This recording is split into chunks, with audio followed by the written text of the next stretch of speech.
Before installing Cupeez for Cars on your vehicle, you want to be sure the area behind your door handle is clean and free of any debris.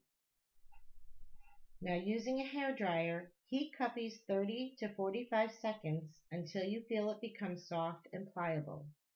You can substitute your car defroster for this step, but additional time will be needed to achieve the soft, pliable result you need.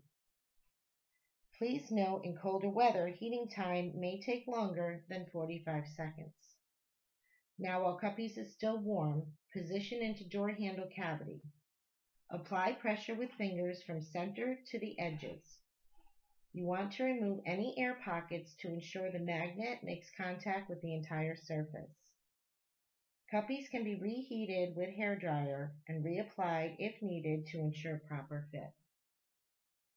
We hope you enjoy your Cupeez for Cars.